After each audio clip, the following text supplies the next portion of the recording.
Nah, karena itu kami memutuskan untuk tidak mempublikasikan kepercayaan kami, untuk membiarkan bahwa semua orang percaya hal sebaliknya.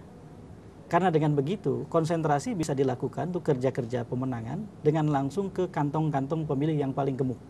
Kantong-kantong pemilih yang tersedia paling potensial untuk ditarik. Dan itu dilakukan berdasarkan data, dan seharusnya survei atau pemetaan itulah gunanya bagi konsultan politik. Sebetulnya iya. Nah, kalau kemudian survei banyak digunakan untuk menghibur diri atau untuk melayani kandidat supaya kandidat terhibur, maka menurut saya kegiatan survei semacam itu makin lama akan menjauhkan dirinya dari realitas politik yang berkembang. Nah, kalau kemudian para penyelenggara survei lebih senang melakukan itu, lambat laun saya yakin orang juga tidak akan menimbang survei. Jadi putaran pertama kemarin nanti akan diingat orang bukan saja sebagai kemenangan Jokowi, tetapi kekalahan lembaga survei. Kelihatannya Foke harus menang atau quote-unquote dimenangkan.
Malam ini telah hadir di studio Mata Najwa peneliti senior Lembaga Survei Indonesia LSI Saiful Mujani dan pendiri Lembaga Riset Sugeng Saryadi Sindiket Sugeng Saryadi. Selamat malam Mas Saiful, Pak Sugeng. Selamat malam. Terima kasih sudah hadir di Mata Najwa.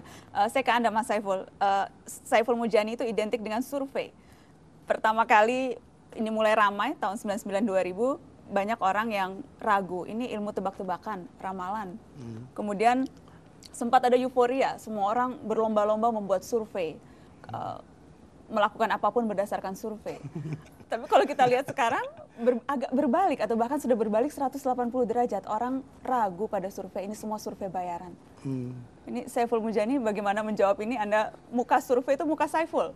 Kalau survei dalam satu kasus misalnya atau dua kasus atau macam-macam kasus kayak begitu, ada hasilnya, katakan begitu DKI ya, kita sebut aja begitu. Tidak sesuai dengan yang selama ini diberitakan, kan ada sejumlah lembaga yang publish sebelumnya dan ternyata hasil pilkada beda dengan survei. Nah kemudian apakah itu akan mengatakan sekarang nggak percaya lagi deh sama lembaga survei? Bisa begitu, tapi pada dasarnya ingin saya katakan bahwa survei salah itu mungkin gitu ya. Jadi harus terbuka terhadap kemungkinan salah itu. Karena itu kegiatan ilmu, bukan ideologi, bukan agama gitu ya. Jadi kalau salah itu mungkin dan kita harus cari kenapa salah, itu satu ya. Jadi untuk kasus Jakarta itu surveinya salah, yang publish sebelumnya itu mungkin saja.